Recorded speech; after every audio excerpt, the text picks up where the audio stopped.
안녕하세요, 여러분. 오늘은 증기터빈 두 번째 시간이고요. 증기터빈에 관련된 내용을 우리가 다 공부할 수는 없겠죠. 공부할 게 너무 많잖아요. 근데 이제 시험 문제에 나오는 증기터빈 문제들만 좀 추려서 배우는 내용이니까요. 잠깐 싹 훑고 넘어가겠습니다. 네, 그러면 증기터빈 두 번째 편 시작하겠습니다. 오늘은 복수기, 그 다음에 블레이드, 워밍, 비상정지, 레버런스 피킹, 후진, 스로틀 조속기에 관련된 내용을 빠르게 훑고 기출 문제를 풀도록 하겠습니다. 지난 시간에 했던 것들이고요. 자, 복수기의 진공도라는 것이 나오는데요.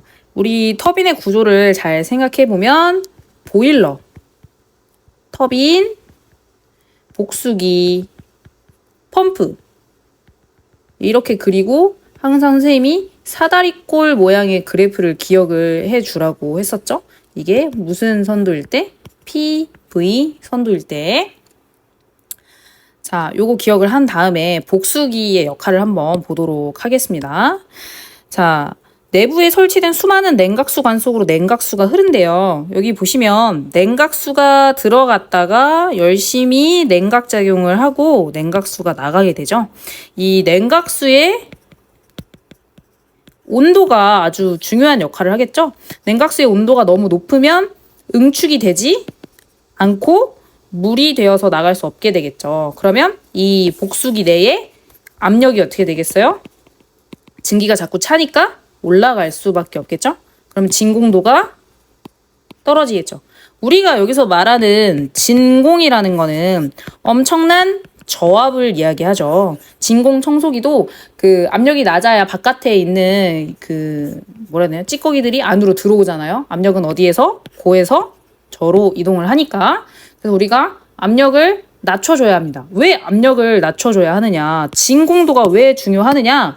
여기 그래프 보시면 이제 기억이 나요. 랭킨 사이클 우리 할 때 이 사다리꼴의 면적이 넓어지면 넓어질수록 터빈이 하는 일이 많아진다고 했었죠. 보일러의 초압을 높이거나 터빈, 복수기의 압력을 낮추거나 둘 중에 하나란 말이에요.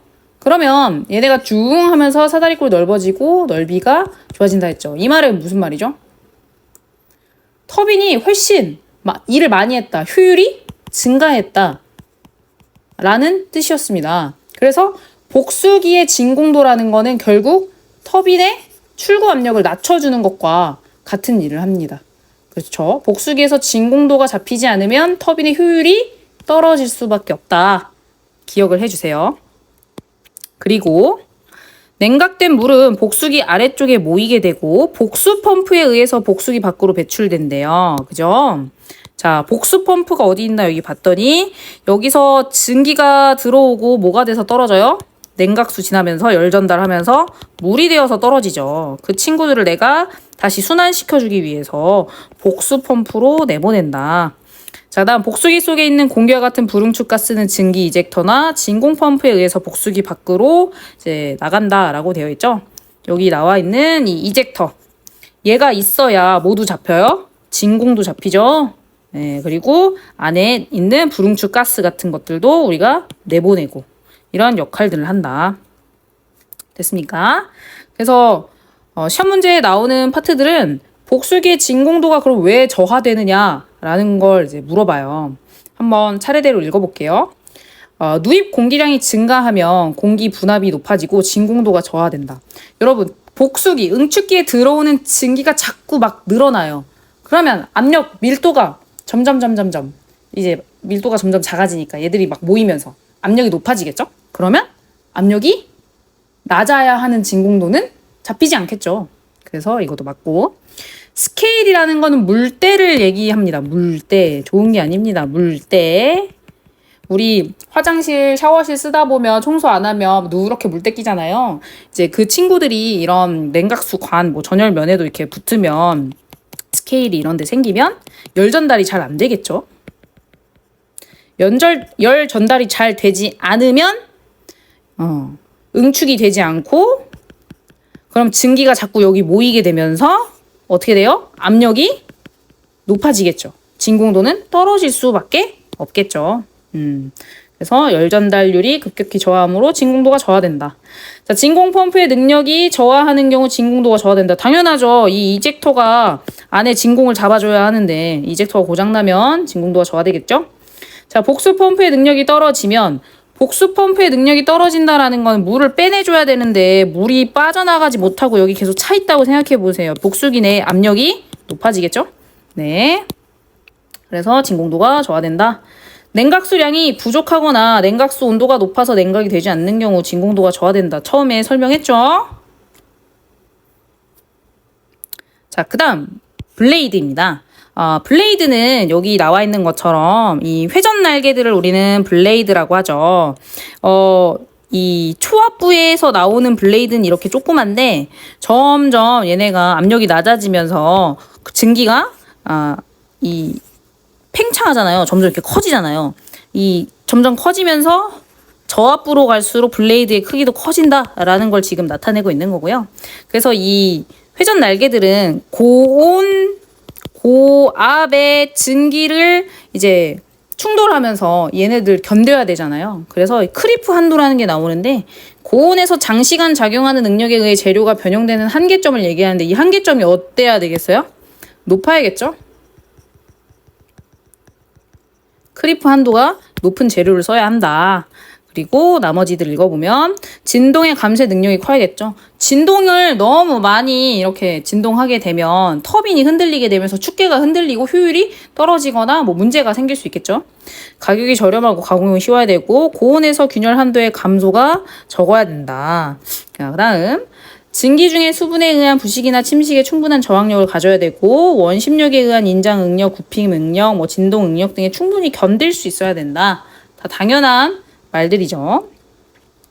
그 다음 여기 나와 있는 거는 여러분 보시라고 그냥 놓은 건데요. 우리가 처음에 터빈이 나오면 고온 고압이라서 이 HP 터빈 파트를 우리가 고압부라고 해요. 그 다음에 얘네가 점점 증기가 팽창하면서 좀 커졌죠. 그래서 얘네를 감당하기 위한 여긴 중간 인터메디에이트, 그래서 중압이라고 하고요. 그 다음에 이 중압에서 나온 아이들은 압력이 더 떨어지죠. 그래서 터빈이 훨씬 커졌죠. 그래서 여기는 로우 프레셔 해서 저압부입니다. 기억을 해 주시고요. 그 다음에 터빈의 워밍은 어떻게 하느냐 라고 나와 있어요. 우리 보통 디젤 엔진 쓸 때도 바로 그냥 쓰는 게 아니고 엔진을 좀 워밍을 하고 나서 쓰잖아요. 그 난기를 얘기하는 건데 천천히 보겠습니다. 자, 터빈 조종 장치와 관련된 밸브들의 개폐 상태와 비상 차단 장치 작동 상태를 확인한다. 너무 당연한 말. 자, 주증기 스트레이너, 고압 증기실, 터빈 케이싱 등의 드레인 밸브를 열고 전후진 조종 밸브가 닫혀 있는지 확인한다. 여기서 이게 중요해요. 자, 드레인 밸브를 연다. 왜냐? 아직 터빈이 예열이 잘 되지 않았잖아요. 그럼 내가 거기에 증기를 넣어 주었을 때 터빈 자체가 아직 예열이 되지 않았기 때문에 증기가 뭐가 될 확률이 높아요? 수분. 물 분자가 될 가능성이 높죠. 근데 이 물 분자가 터빈 안에 들어갔는데 빠지지 못해요. 드레인이 되지 않아요. 드레인이 되지 않는 상태에서 터빈에서 아이가 계속 돌면 워터 해머링 현상 같은 것들이 일어날 수 있겠죠. 그래서 여기서 중요한 건 꼭 드레인 밸브를 열고가 중요합니다. 그 다음 터닝 기어를 끼우고 하는 게 워밍이죠. 실제 우리가 작동을 할 땐 터닝 기어를 빼야 되죠. 이건 디젤 기관 기초 지식입니다. 끼우고 터닝 모터를 기동하여 터빈을 천천히 회전시킨다. 자, 패킹 증기를 밸브를 열어서 패킹 증기를 공급한다. 자, 진공 펌프나 증기 이젝터를 운전하여 복수기의 진공도 왜 중요한지 배웠죠. 자, 터빈의 워밍은 최소한 20분에서 1시간 정도이다. 그냥 이렇게 읽고 넘어가도 될 것 같아요. 자, 그 다음에 비상장치. 어떨 때 우리가 이 터빈을 비상 차단해야 되느냐. 우리 왜 디젤 기관도 그 비상 정지 하는 거 있잖아요. 그거랑 비슷하게 여기서도 보시면 자, 과속도일 때 차단하고 에로 압력이 너무 낮을 때 차단합니다. 왜냐면 윤활이 되지 않으면 이제 마찰 이런 일들이 일어날 수 있기 때문에. 그다음에 우리 복수기에서 진공이 떨어지면 터빈의 효율이 떨어진다고 했죠. 네, 그리고 진공이 떨어지면 응축이 되지 않으니까. 그리고 터빈 로터 이상 진동 차단. 진동, 축계의 진동. 이 축이 막 위아래로 흔들리고 막 이렇게 흔들리면 터빈 자체가 문제가 일어날 수 있겠죠? 그다음에 추력 베어링 이상 마멸 차단 장치, 제어 전원 상실 차단, 수동 비상 차단, 제어유 압력 차단 장치 등이 있다. 이런 거 기억을 해두시면 되는데 여기서 여러분이 기억해야 될 건 증기의 압력이 높고 낮음에 따라서 얘를 차단하지 않는다라는 거. 알겠죠? 이건 우리가 조절해주면 되는 겁니다. 다음, 자, 레버린스 피킹이 나오는데요. 이 레버린스 피킹은 어디에 설치가 되는 거냐면 축, 터빈의 축에 이제 누설을 방지하는 겁니다. 우리 압력은 어디서 어디로 이동한다 그랬죠? 고에서 저로 이동한다고 했죠? 터빈에서 나온 증기의 압력이 상대적으로 바깥에보다는 높겠죠. 그래서 그냥 냅두면 이제 그 증기가 누설이 될 수 있단 말이에요. 그래서 이 누설을 어떻게 방지할 것이냐를 물어볼 때 레버린스 패킹이라는 것이 나오는데요. 야, 보시면 자, 로터 축이 자, 케이싱을 관통하는 부분의 기미를 유지하는 장치를 패킹 글랜드라고 하며 고압 쪽의 패킹 글랜드에는 증기의 누설을 막고 저압 쪽의 패킹 글랜드에는 공기가 새어드는 것을 방지하기 위해서 레버린스 패킹이라는 걸 설치하는데 자 보니까 여기가 로터 축이죠. 얘가 로터 축이고 그 다음에 이 패킹 글랜드가 이게 이 패킹 글랜드죠. 이 패킹 글랜드 사이에 우리가 레버린스 패킹이라는 거를 요 쫌쫌한 사이에 설치를 하는 거예요. 왜 이렇게 생긴 걸 설치를 하느냐? 증기가 처음에는 고압이란 말이에요. 상대적으로 바깥보다는. 근데 얘네가 이 복잡한 구조를 왔다 갔다 하다 보면 압력이 어떻게 되겠어요? 떨어지겠죠. 점차 떨어지면서 얘네가 저압이 되는 거예요. 그리고 여기가 상대적으로 고압이 되면 얘가 나갈 수 없겠죠. 네. 그렇게 점점 압력을 낮춰주는 역할을 하는 것이 바로 레버린스 패킹입니다. 그리고 이 레버린스 패킹은 여러분 보시다시피 비접촉이에요. 그래서 가능한 뭐 마찰 개수, 마찰을 거의 하지 않기 때문에 뭐 마찰 개수와는 사실 상관이 없습니다. 그래서 얘는 복잡한 경로를 생성하고 누설을 억제하고 다단계 팽창을 해서 압력을 떨어뜨리는 구조를 가지고 있다. 그리고 마찰을 최소화한다. 여기까지 기억을 해보겠습니다.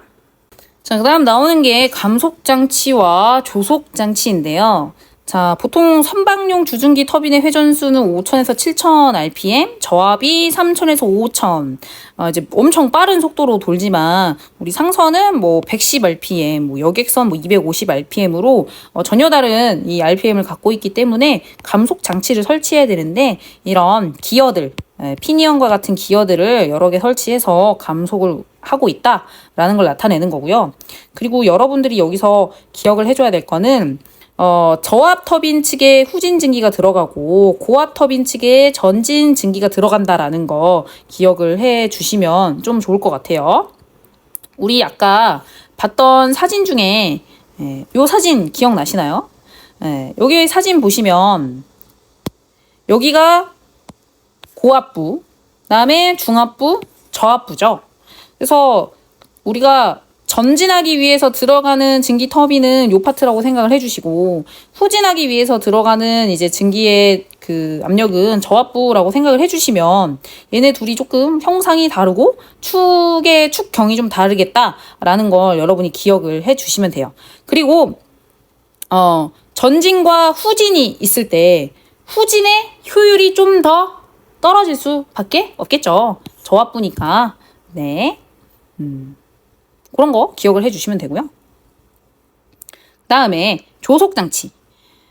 조속장치라는 거는 속도를 조절하는 게 조속장치죠. 여기 나와 있는 이 조속장치는 이 기계식 조속장치인데요. 터빈 축에 얘가 이제 연결이 되어 있어서 터빈 축의 회전에 따라서 이 원심 추 얘가 막 빙글빙글 돌아요.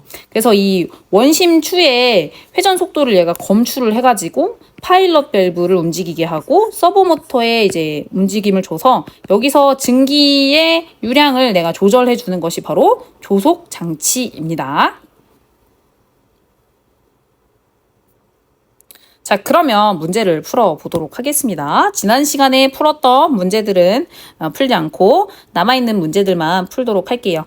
자, 증기 터빈의 복수 장치, 응축기, 복수기의 진공도가 떨어질 때의 원인이 아닌 것은이죠. 진공도라는 건 압력이 낮아야 하는 건데 떨어진다라는 건 압력이 지금 높다라는 얘기를 하는 거죠. 자, 공기가 침입됐어요. 압력 높아지겠죠? 자, 드레인 배출이 불충분해요. 드레인 배출이 불충분하다는 건 물이 빠져야 되는데 물이 빠지지 않고 계속 들어가 있다라는 거죠. 압력이 높아지겠죠? 맞고요. 자, 순환수 펌프 작동이 불량이에요. 그래서 냉각수에 순환이 잘 안 된다거나 혹은 복수기의 펌프가 순환이 안 된다거나 그러면 이제 냉각이 잘 안 되니까 압력이 높아지겠죠? 자, 냉각수의 온도가 낮대요. 그럼 냉각이 잘 되겠죠? 응축이 잘 되겠죠? 그럼 압력이 높아질 것 같지 않은데요? 그죠? 그래서 답은 아. 자, 다음 증기 터빈에서 복수기의 부속 장치가 아닌 것은 여러분 우리 생각해보면 이젝터 있어야 진공도를 잡는다고 했죠. 그 다음에 순환수 펌프가 뭐의 순환수? 냉각수 순환수 펌프를 말하는 거고요. 복수 펌프가 복수기에서 물로 떨어진 증기가 물로 떨어진 애를 보내주는 게 복수 펌프였죠? 맞습니다. 급수 펌프는 어디서 나오는 건가요? 보일러에서 나오는 거죠. 그래서 틀렸습니다. 자, 터빈 블레이드의 재료의 구비 요건이 아닌 것은 자, 원심력에 의한 인장 응력 충분히 견뎌야겠죠. 뭐든지 다 견디는 게 좋은 거예요. 그다음에 침식 및 부식 저항력 커야겠죠. 진동 감쇄능이 커야겠죠. 자, 고온에서 크리프 한도의 감소가 크다. 한계. 내가 견딜 수 있는 한계가 크면 클수록 좋다고 했죠. 근데 이 감소가 크다라는 건 한계점이 점점 더 많이 내려간다는 거잖아요. 안 좋은 거죠. 답 아. 증기 터빈 기관을 난기, 워밍하는 방법으로 옳지 않은 것은 자, 난기용 증기는 서서히 공급을 해야 돼요. 갑자기 뜨거운 거를 갖다 대면 이제 기계도 응력이 생기기 때문에 윤활유 펌프를 시동하여 윤활유 보급해야 되고요. 터빈 케이싱 드레인 밸브를 닫은 후 닫으면 안 된다고 했죠. 처음엔 예열이 되어 있지 않기 때문에 들어간 증기가 응축이 돼서 물이 될 확률이 높다. 그럼 워터 해버링 현상이 일어날 수 있기 때문에 열고 난기를 시키고 시동이 난기가 다 되고 나서는 닫는 겁니다. 다음 복수 장치를 작동시키고 에어 이젝터를 작동시켜야 되겠죠. 그래야 진공이 잡히니까. 답 4. 다음 자, 증기 터빈 운전 중 이상이 발생한 경우 사고를 미연에 방지하기 위해 비상정지시키는 조건이죠. 오버스피드 과속도죠. 맞아요. 에로 로우 프레셔 윤활유 저압이죠. 맞아요. 윤활유가 안 들어간다는 거잖아요. 윤활유 저압이라는 건. 그럼 운전하면 안 되겠죠. 자, 다음에 스팀 로우 프레셔. 증기의 압력이 낮대요. 증가시켜주면 되지 내가 굳이 정지까지 할 필요는 없습니다. 자, 다음 로터 액세스 억셜 바이브레이션. 진동이죠. 바이브레이션 진동. 그 다음에 여기에 축이죠. 축의 진동을 얘기하는 거예요. 축에 지금 심한 진동이 일어나고 있는데 계속 운전하면 안 되겠죠. 그래서 답은 4. 자, 증기 터빈의 축계 밀봉용으로 사용하는 레버린스 패킹에 대한 설명으로 옳지 않은 것을 물어보고 있습니다. 자, 누설량을 적게 하기 위해 이 레버린스 패킹을 많이 두면 더 복잡해지면서 압력이 낮아지고 누설되는 일은 없겠죠. 그래서 맞고 레버런스 패킹은 마찰 계수가 큰 재질을 사용한다. 그럴 필요가 없어요. 얘는 비접촉입니다. 비접촉.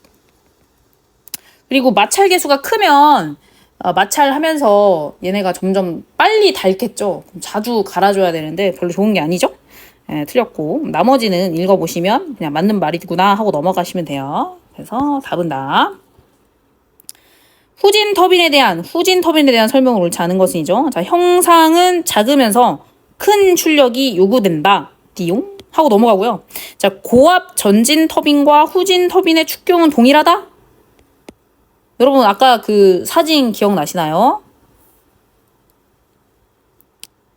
자, 여기 사진 보시면 요 파트가 전진 파트, 여기가 후진 파트라고 생각을 해주면 좋다고 했죠. 축경이 동일하지 않습니다. 네, 그래서 답은 나가 되겠습니다. 자, 전진 시에는 후진 터빈에 의한 공전 손실이 발생할 거고요. 후진 터빈의 효율은 전진 터빈의 효율보다 낮겠죠. 저압부니까. 다음, 증기 터빈의 스로틀 조속, 속도 조절에 대한 설명으로 옳지 않은 것은이죠. 자, 반동 터빈과 충동 터빈 모두 사용되는 방법이고요. 둘 다 속도 조절해야 하니까 우리가 속도를 조절하면서 증기의 양을 감소시키거나 이러면 당연히 열 효율이 저하하겠죠. 그다음에 스로틀링 증기를 공급하면 유효 연락차는 감소한다. 그쵸? 내가 조절을 해주는 거니까. 그다음에 스로틀링 하면 증기의 건도는 항상 감소한다. 여기서 건도와 습도는 때에 따라 다른 거기 때문에 우리가 이것 때문에 감소한다 항상 이렇게 말할 수는 없는 겁니다. 그래서 답은 A가 되겠습니다. 다음, 자, 증기 터빈을 전진 운전에서 급히 후진 운전으로 바꿀 때 특히 유의해야 할 사항은 이라고 되어 있죠. 이 터빈 운전에서 제일 중요한 것은 복수기의 진공도입니다. 왜냐면 그래야 이게 순환이 되면서 계속 터빈이 효율적으로 돌아갈 거잖아요. 그리고 우리가 말한 그 사다리꼴의 모양의 면적이 유지가 될 거잖아요. 근데 진공도가 안 잡히면 이제 터빈의 효율이 떨어지기 때문에 우리는 항상 뭐를 중요시해야 된다? 진공도를 중요시해야 합니다. 네, 이렇게 기출문제까지 풀어봤습니다. 이 회기사 기출문제에서 나오는 증기터빈 파트는요, 보통 랭킨 사이클에서 어떻게 하면 보일러, 터빈, 응축기, 펌프에서 가장 좋은 열 효율을 뽑아낼 수 있는가를 물어보고 있는 거예요. 그래서 복수기 파트의 진공도가 왜 중요한지도 물어보고 있는 거고요. 그래서 우리는 오늘 이제 터빈에서 이제 감속, 조속, 비상정지, 후진 이런 시험에 나오는 파트들을 한번 알아봤습니다. 네, 여러분 고생 많으셨습니다. 다음 시간에 또 만나요.